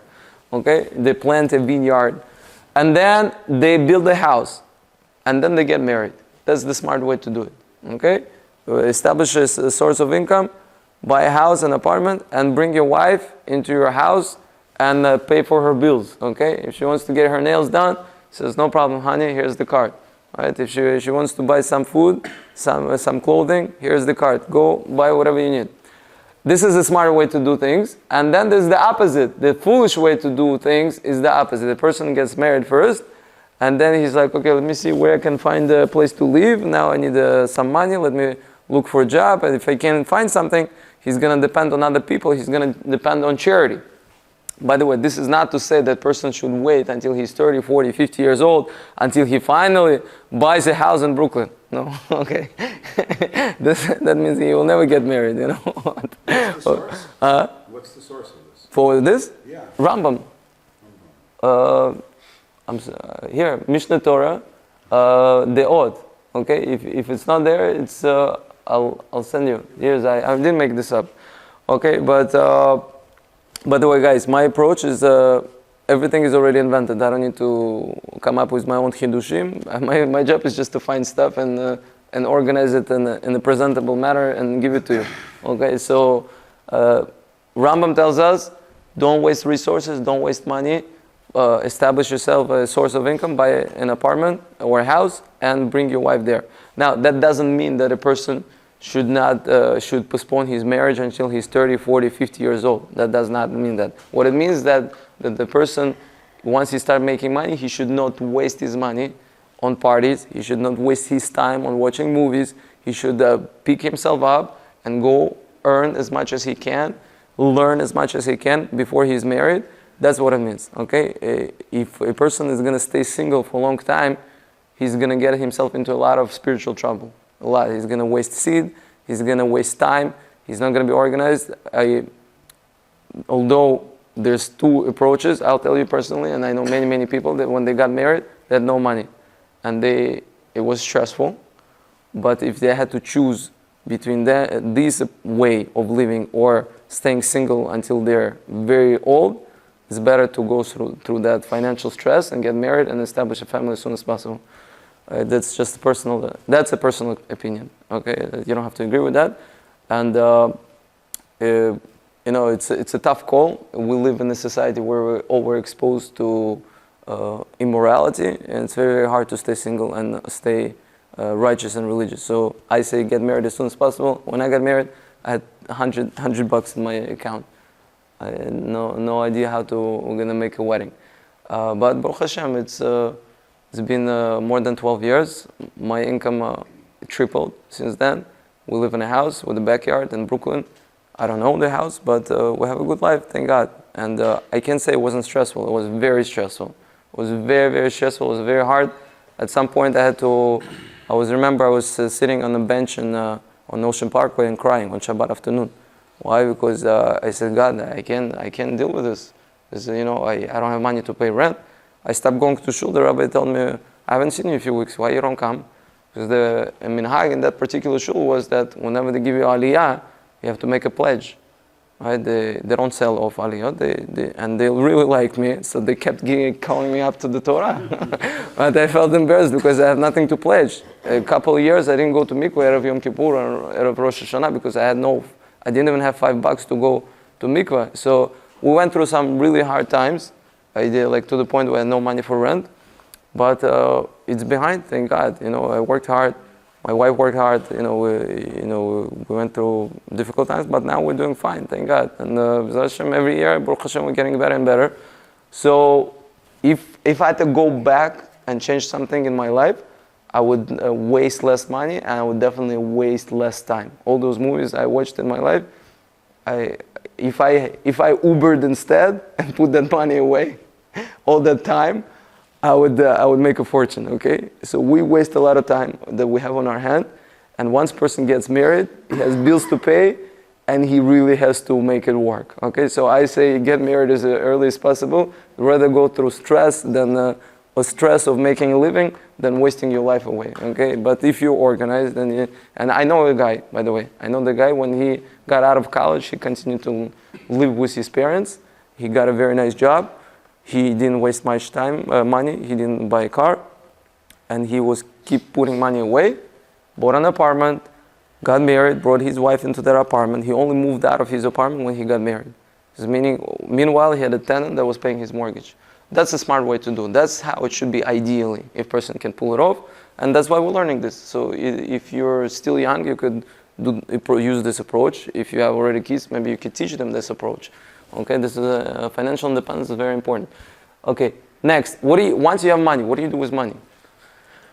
Let's say you pass that stress, you're making more than you need. What do you do with the surplus? What do you do with the money? Huh? Okay, this is perfect. First of all, whatever we said before that you shouldn't have liquid assets, it's not 100% true, right? It means that you should invest part of your assets in real estate. That doesn't mean you shouldn't have cash on hand. In fact, the Gemara said that you should have cash on hand. How much? 1/3. One third in the real estate, 1/3 on hand, and 1/3 invested in the business. Okay, pragmatia means you gotta make your money work for you. Why should you have cash on hand? In case you have a sudden opportunity. Opportunity comes your way, once in a lifetime opportunity. Right? Somebody comes to you, I have to sell my house today. I have to sell my jewelry today for 20% of what it's worth. Right? If you say, okay, tomorrow I'll sell my stock, I will buy. It's not tomorrow. Now. I need money now. Tomorrow I have to catch on the flight, move somewhere, whatever the emergency. You help me if you give me 20% of what it's worth, and I'll help you by giving away this merchandise too. Okay, this is exactly what Rashi says. Tachet yado, you should have cash. If suddenly you have an opportunity, you're ready to jump on it, invest if you have the money. If you don't have the money, I'm sorry, somebody else has the money, somebody else will invest, okay? So that's why we gotta come to seminars, so we have the money, okay?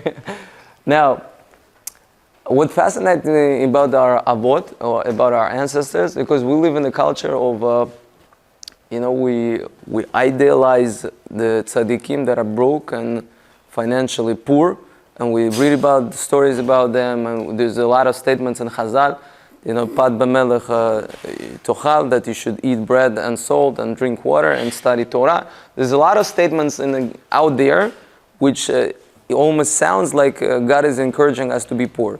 But if we look at our avot, like besides all the sources I already shared with you now, right? That God wants us to be rich, God wants us to be wealthy, God wants us to be financially independent.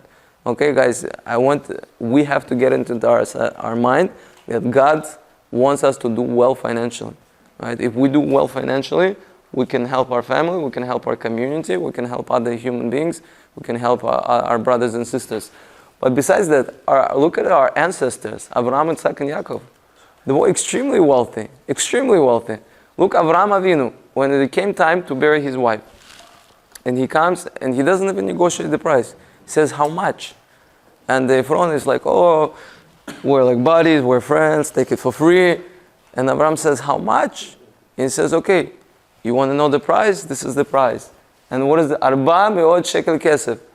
Crazy price, right? So let's say, speaking in today's terms, $2 million. $2 million for a piece of land. Abraham says what he says, let me get a mortgage. I'm going to call my underwriter. He's going to run my credit history, right? Or Abraham says, oh, let me go to my neighbor, I'm going to borrow some cash so I can buy this. No, he doesn't call his mortgage broker. He doesn't go to the neighbor to borrow money. He says like this, Vishma Abraham heard, Vishkol. He took out and he says, here's the cash. Give me the deed, right? This is my field now. Where did he get the cash from? He had the money, right? That means he wasn't spending everything. Right? He was putting money away. That means Hashem blessed him with the money and he was wealthy. Like Yitzchak was extremely wealthy. Yaakov was extremely wealthy. They all had slaves. They all had cattle. They all had houses and real estate. And we have to learn from our ancestors, right? We don't have to be poor. Hashem has plenty of everything. Konei Hakol, every day we say Hashem owns everything, and we can have a little bit of that, right? We don't have to own everything, but we can have as much as we need and a little more so we can help others and share with others. Okay? Now, what really makes somebody wealthy? What makes somebody rich? There's multiple opinions in the Gemara. Right? It says, Tanur Banan Ezo Ashir, somebody who can enjoy his wealth. If somebody has a lot of money, he can't sleep at night. Pasiva, thank you guys for coming. He's not wealthy. He's not wealthy. If he's constantly worried about it, right? Marbe mamon, marbe da'aga. If somebody can enjoy what he has, it's already wealth. That's already big step. Rabbi Tarfon says, Kol sheyesh lo me'akramim. Okay, so Rabbi Meir says there's a very clear definition of being wealthy. Somebody has 100 vineyards, 100 fields, and 100 workers working those fields. That's a definition of wealth, right? He's talking a particular tax bracket, a particular income size. He's saying we can define wealth. You don't have to say, oh, somebody who's enjoying his wealth. That's very symbolic. Let's get tachlis, concrete. Okay, and then there's another opinion. Rabbi Akiva says, Kol sheyesh lo isha na'a b'ma'asim, somebody who has a nice wife. A wife, she's good in her actions. She's a good person. She's pleasant to be around with. She's helping other people. She's a good person. He's a truly wealthy person. Truly wealthy person. So all the married people out there, even if you're broke, know that you're wealthy. Because if you have a wife, you have a life. Okay? And then the last one is going to make all of you feel wealthy as well. What's the last one? Rabbi Yossi says whoever has a bathroom in his next to his table, meaning in his nearby vicinity, he's wealthy. Back then, and to relieve themselves, they have to go outside the city. Today, we don't really realize how wealthy we are. We have a bathroom right in our apartment, right in our house. We can take a hot shower. We're so wealthy. Thank you, Hashem. Okay. So that's it. We're done with wealth element. Let's talk Tachlis. I want to share with you a couple non-Jewish sources as well. One of the books that really made a huge impact in my life, called The Richest Man in Babylon. Okay, The Richest Man in Babylon. When I was a student, I never really had money when I was growing up, so I didn't know how to manage it. I didn't know how to use it, how to deal. I knew how to spend it, but I really didn't know anything about handling money. So I had a friend in college, and his money philosophy was like this. Right now, I'm making $10,000 a year, and that's more or less what we were making back in college. He says that when I graduate with the accounting degree, I'm gonna be making $40,000 and $50,000 a year. I said, okay, so what are you saying? He's saying, so why should I refuse all the pleasures this world has to offer for me now, when another 3-4 years I can afford all this pleasure. So let me put everything on credit card. Right? Let me go to the club, let me go to the bar, let me go out with friends and go out to eat and this and that. And then when I graduate and start making money, I'll pay it off. So unfortunately, for the lack of any other philosophy or education, financial education, I adopted this philosophy because he was my friend. And again, who our friends are, that's who we become. And I opened a lot of credit cards. And by the time I got married, and by the time I started working, I already was married with 2 kids, and with a lot of debt. And it took me just 6 months to find a normal job, And so that's asking for trouble. So don't do this, okay? Don't do this. Don't borrow money, and don't spend money that you don't have. Yes. Okay. Let's talk about the anava. The anava is the last element, right? So some good news, we're getting close to the end of the seminar. The anava is the last element, and really anava, for me, is the source of happiness. Because if we become strong, if we become wealthy, we become smart, right? All those, the previous 3 elements that we're aspiring to, it's not the end, right? It's not necessarily going to make us happy, right? If it makes us arrogant, that actually is going to make us miserable. Right? Because listen to this. This is a very important concept from Jim Rohn. Because it takes more than one person to be a family. Okay, it takes more than one person to be a company. A company is not one person. It takes a whole team, and it takes all of us to be a society. If a person is wealthy and smart and strong, but he's all about himself, it's not the way to live. He's not going to be happy. He's not going to have a family, right? Because he can't give in. He cannot compromise. He cannot make space for other human being. So what was unique about Moshe is that Va'ish Moshe anav me'od mikol adam. He was the most humble of all the people. All those 4 elements that we learn from him, right? The being wealthy, being strong, being smart, right? And being humble as well. And eventually, Hashem warns us. He says, when you get to Eretz Yisrael and become wealthy, you become strong, you become smart, don't become arrogant. He says, don't say in your heart, my strength and my stamina and my everything did this, accumulated the strength for me. Listen, guys, Mike Tyson, right? One of the strongest men out there, right? He can knock out a heck a lot of people. And imagine one day you read the news that he choked on his own steak and he passed away. Is that possible? Yeah, it's possible. Or imagine, I don't know. Okay, I'm just saying theories. Is it possible that somebody, like Bill Gates, he makes a lot of money, and one day you open the news and say he had a heart attack, he died in the middle of the night? It's possible. We're so fragile, like we don't understand like how fragile we are, and the life is so precious, and it's a gift. It's really a gift, right? We're here today, we might not be here tomorrow, so we have to have a little bit of humility, a little bit of understanding that all the opportunities that we have to make money and to exercise and to accumulate knowledge, it's all gifts from God, right? God gave us a head. God made us live in New York, right? It's like imagine we were born in Vietnam or in Mexico or I don't know, somewhere else where we didn't have the opportunities that we have. In Africa, right? Oh, somewhere in some village right? Some Ukrainian or Russian or Belarusian village where, with the limited opportunities. But thank God, look, we're in the capital of the world, right? In financial capital of the world, we have unlimited opportunities to make money. We have so many, with the kind of infrastructure we have in terms of all kinds of gyms and swimming pools and whatever you want to develop yourself, you could. But what God gave you that opportunity, and God put you here. We didn't choose. Like some of us that tried to move here, we immigrated with our parents. Some came on our own.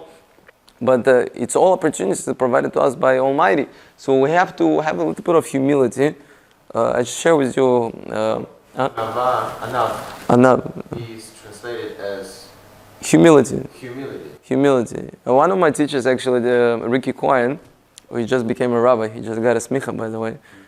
Yeah, I remember years ago, we were learning in this building, he defined anava as curiosity. I love the definition. He said, humility is curiosity.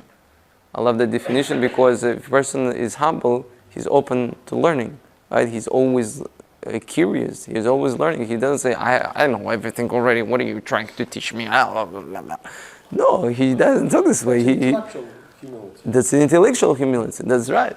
Okay, so the next item, I want to say that humility is really happiness. Humility is really happiness. And humility is gratitude. Because if a person is humble, he acknowledges that everything is a gift. Right? Everything is a gift, like we just said.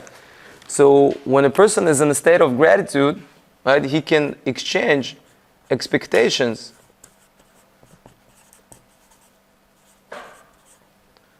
A person can have a lot of expectations from others, sometimes even unrealistic expectations. And when he has constantly expectations and he doesn't get them, he's not happy. But if he can take expectations and exchange it for appreciation, then he will be a lot happier. Agree or disagree? Agree.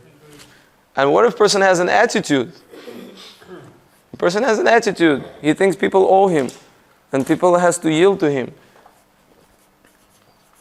And he exchanged his attitude for gratitude. How nice is this? You see? Bye-bye attitude, hello gratitude. My wife tells us to our children sometimes, I don't want to hear your attitude, give me some gratitude. Okay, so now, this is going to be the last item for the night. We're going to do an exercise in gratitude. Okay, this is a very powerful exercise. Actually, this morning I did it. I was very, very frustrated this morning. I'm very frustrated this morning. My boys missed the bus by 30 seconds. And I'm telling you, the whole morning was a very, very challenging experience. My wife's phone died.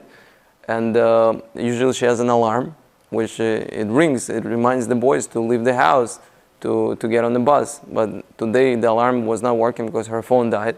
So I tell them, let's go. I tell them 4 or 5 times. And eventually we got out of the house and we missed the bus by 30 seconds. And then I had to chase the bus. I never was able to caught up with this. Looked like I was running late to work for 30 minutes. And then, just to add to the stress, while we're standing on the red light, one of the boys pulled the transmission to reverse. All right, so that was. I thought I'm gonna lose it. Right? Okay, I said, it's not enough all the stress that you caused me this morning, and now I thought I'm gonna lose it. Thank God, I was in the middle of my gratitude meditation. I was in the middle, at some point I felt I was getting angry and angry. I put on my daily gratitude meditation, and I was going, thank you for this day. We're gonna do it right now, by the way. It's like one of the most powerful emotional things that you can have, and I guarantee you're gonna walk out a lot happier from this room than you came, because it's gonna put things in perspective. And they were complaining, the husband was complaining to the Rebbe, because they were married for a few years already, didn't have children. And the Rebbe listened him out, and he told him, so you have a wife? He says, yes, I wouldn't come to you if I didn't have a wife. He says, okay, do you tell God thank you for your wife? He says, honestly, not really. I mean, it's a mitzvah to get married, so I got married, so, that's what everybody does in our community. He says, okay, you have a job? He says, yeah, I think I have a job. He says, did you tell Hashem thank you for my job?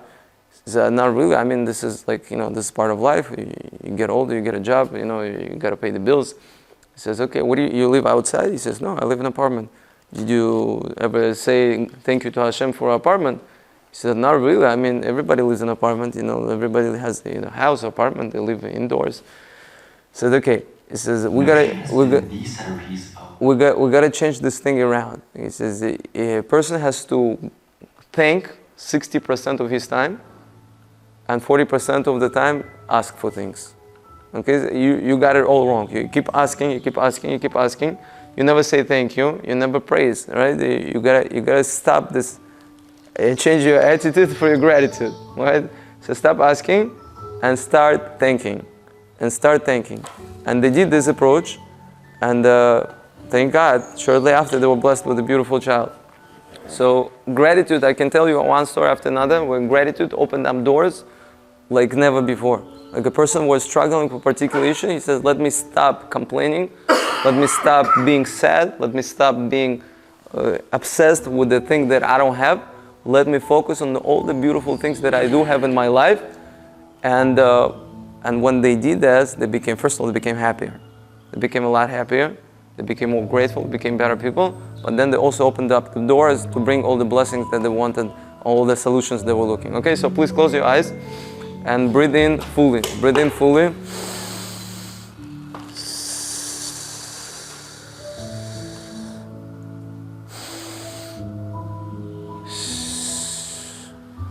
Keep breathing in and out fully, fully.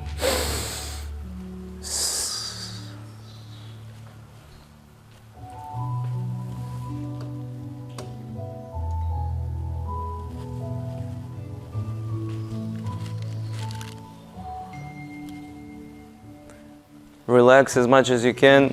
Breathe in, breathe out. Breathe in fully.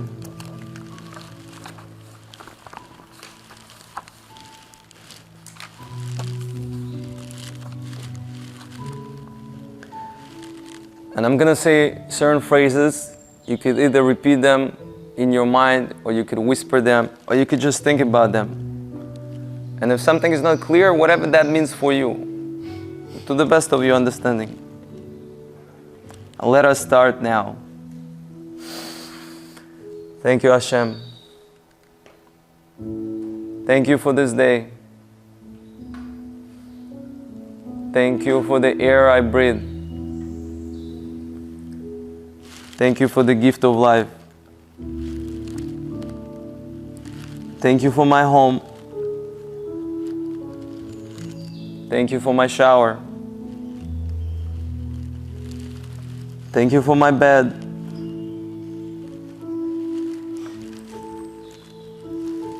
Thank you for the roof over my head. Thank you for warmth. Thank you for my healthy body. Thank you for my feet. Thank you for my freedom. Thank you for nature. Thank you, Hashem. Thank you for this day. Thank you for the air I breathe. Thank you for the gift of life. Thank you for my intuition. Thank you for travel.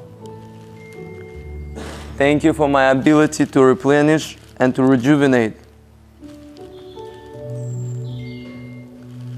Thank you for companionship. Thank you for my tefillin. Thank you for my clothing. Thank you for my ability to visualize. Thank you for flowers. Thank you for my ability to dream. Thank you for trees. Thank you for my ability to manifest all of my desires. Thank you, Hashem.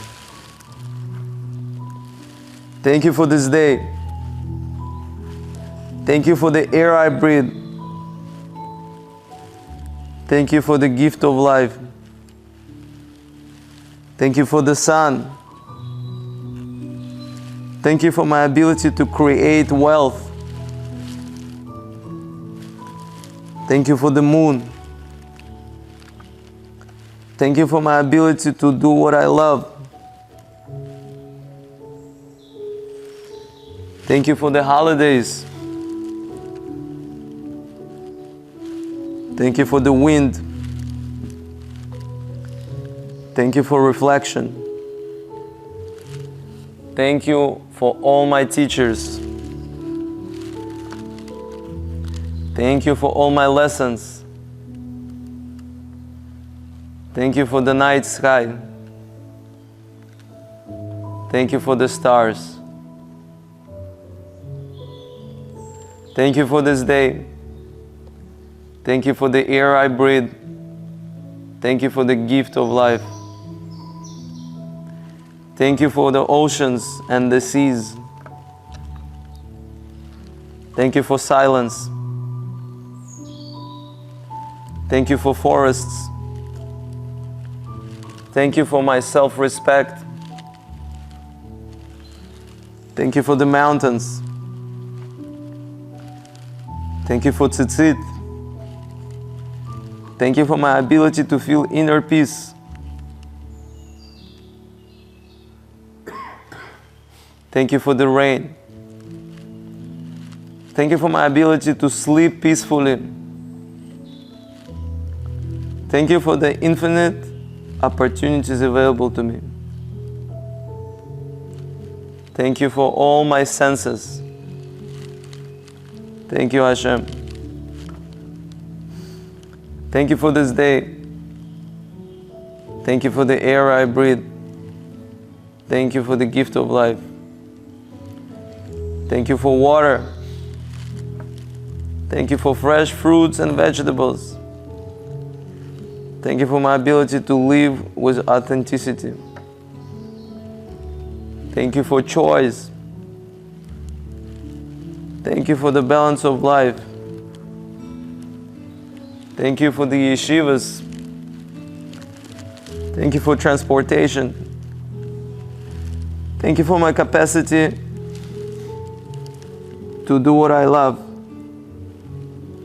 Thank you for my capacity to unconditionally self-love. Thank you for my family. Thank you for my friends. Thank you for compassion. Thank you, Hashem. Thank you for this day. Thank you for the air I breathe. Thank you for the gift of life. Thank you for kindness. Thank you for my ability to give and receive. Thank you for my creativity. Thank you for the Torah.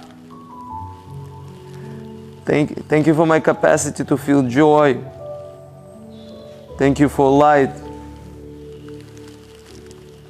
Thank you for sound. Thank you for my playfulness. Thank you for my ability to have wholesome, loving relationships. Thank you for laughter. Thank you for rest. Thank you for this day. Thank you for the air I breathe. Thank you for the gift of life. Thank you for delicious foods and drinks. Thank you for my ability to touch and be touched. Thank you for the beauty of nature. Thank you for my ability to forgive. Thank you for all the seasons. Thank you for my ability to heal. Thank you for wildlife. Thank you for my ability to achieve financial freedom. Thank you for my passions. Thank you for this day. Thank you for the air I breathe. Thank you for the gift of life. Thank you for my strong bones. Thank you for my strong muscles. Thank you for my healthy heart. Thank you for my strong back. Thank you for my legs. Thank you for my feet. Thank you for my arms. Thank you for my hands. Thank you for my eyes. Thank you for my ears. Thank you for my taste buds. Thank you for my healthy digestive system. Thank you for my balanced nervous system. Thank you for movement. Thank you for my ability to learn and grow. Thank you for new beginnings. Thank you for my ability to have a deeply fulfilling romantic relationship. Thank you for shuls. Thank you for community. Thank you for color. Thank you for my ability to make peace with my body. Thank you for music. Thank you for my ability to trust. Thank you for books. Thank you for my inner sanctuary. Thank you for this day. Thank you for the air I breathe. Thank you for the gift of life. Thank you for dance. Thank you for my natural talents. Thank you for my vibrant energy. Thank you for my inner wisdom.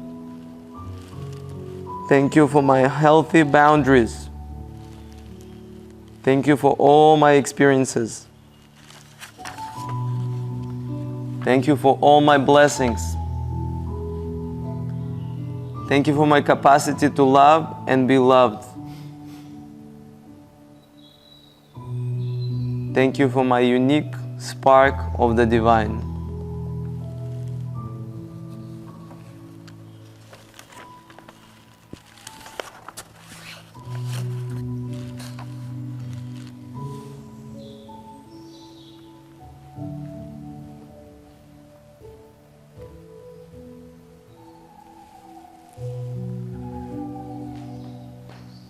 You can open up your eyes.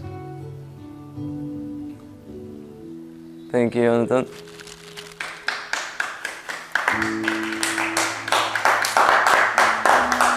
Thank you, Ephraim. How does that feel? How does that feel? I want to share something with you that's probably going to be the last thing for tonight. Is that about a year ago, we had a beautiful occasion. My wife gave birth to a baby girl. She came 2 months earlier than we expected. She's supposed to be born on February 7th. She was born December 7th. December 7th? Yeah. Tiny baby. And then because she was born premature, they did a lot of testing on her right away, and they identified a pretty significant medical issue. Her food pipe was not connected. And there's a name for this. The name is so complicated I can't even remember it. But the idea is that she could not eat through her mouth, and they need to do a surgery on her right away. Right? So they told us we're going to transfer her to Manhattan to the Cornell Hospital, and tomorrow we're gonna operate on her. She's a tiny, tiny baby. I could fit her in my palm. You know, that's how small she was. And at this moment, there was a lot of commotion, and one of my friends, Mary Gidale Storn, he reached out to me and he told me, Ephraim, I wanna teach you something. I wanna share with you something, and if you utilize it, it will help you. I said, go ahead, what is it? He says, I know you're really worried right now. He said, yes, we're really afraid and petrified how the surgery is gonna go, what's gonna be with the baby. He says, I want you to start thanking Hashem. Thanking Hashem for all the kindness you experienced in your life, and through this, you're gonna bring more kindness into your life. And just like He came through for you all these times in the past, He's gonna come through to you, for you this time, and everything is gonna be fine. And I thought about this a lot, and I remember my wife, she stayed in the hospital in Brooklyn. I got into the ambulance with the baby. They transported us to Cornell Hospital in Manhattan. And I called my wife, and she was crying. And she's like, "What's going to be with the baby? What's how the surgery going to be? It's so it's so complicated. It's so dangerous." I said, "Tell her, Yafa, stop crying, and start saying Hallel." So she started saying Hallel. Why? Because she just gave birth to the baby. She has one small medical issue. It's been solved before. It's not the doctors are very optimistic. Everybody says, those surgeries they do all the time. It's gonna be fine. Start saying Hallel, start praising Hashem. And she had a change of heart, and I stayed there in the Cornell Hospital, and I was thinking about this a lot. I took out a piece of paper, and I started writing all the things I'm thankful for to Hashem. From the moment I was born until now, all the goodness that He sent my way. And I was extremely tired. It's been a long day, and all this traveling. Jonathan, can I have my knapsack, please? I'm sorry to bother you. Там вот лежит этот рюкзак, да? Спасибо. And I was writing, I was falling asleep, and I said, Ephraim, what else are you grateful for? Спасибо большое. What else are you thankful for? What else are you thankful for? And I pushed myself. And when you're tired, your subconscious starts to come out. And this is the list. This is the list I started to compile that night. I told to myself I'm going to do 100. It says here December 7th, 2021. Okay, I started doing this list. As you could see, different pens, different handwriting, different... I didn't finish the whole 100 things, but I got up to 60 until I put myself to sleep. And the kind of stuff that started coming out, the more I pushed myself, I said, wow, I forgot about this totally. Like, there was an experience when I was a kid. We had a fire in our vacation home 2 hours away from Moscow. And I was the one who woke up, and woke up my mother, woke up my cousins. And I don't even know how I woke up. I don't know, like it must be like the angels woke me up, because otherwise we would all burn alive in that house. And I totally forgot about this experience. Maybe I was 9, I was 11. But I say, thank you Hashem that I'm alive, that I survived that fire, and my family survived that fire. And there was a couple times that I almost drowned, and I totally forgot about that. There was one time my child almost drowned. My other child pulled him out. I forgot about that completely. It was somewhere in the back of my mind, but it doesn't have to be all dramatic.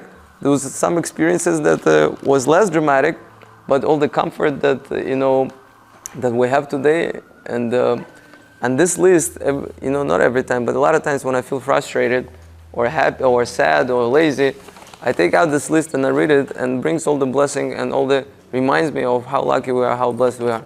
So we're not going to do it now, but whenever you have time, start compiling that list. Start compiling that list. It's gold, it's diamonds, it's precious, and may all the blessing and all the solutions you're looking for, may it come your way. Whether it's parnasa, whether it's shidduchim, whether it's any other area of life, health, prosperity, whatever you're looking for, Hashem should bless you and send you all the solutions you need, all the happiness you need, all the blessings you need. It should come your way. Thank you so much. I appreciate all of you for taking the time, for coming out, for learning with me, jumping with me, dancing with me, and thanking with me. But thank you so much for being here. Thank you. Thank you. Thank you. Thank you. Wow. Rabbi Ephraim, just wow. Move over, Tony Robinson. Rabbi Ephraim is the new Jewish self-help guru, unbelievable lecture. I think every Yid needs to be in this room, in this class. Amazing, good job. They say you get what you pay for, but this was free and worth every minute. I enjoyed jumping up and down, sharing the energy with my fellow participants. Coming into this 4 Elements of Success class seminar, I wasn't really sure what to expect, but it was just wonderful. I mean, just incorporating Judaism with all the secrets of success and the meditation exercise that we did, it was just really unbelievable. And you know, we were here for a few hours, but it really seemed like a lot more, and I think everyone really could benefit from this, and I really did.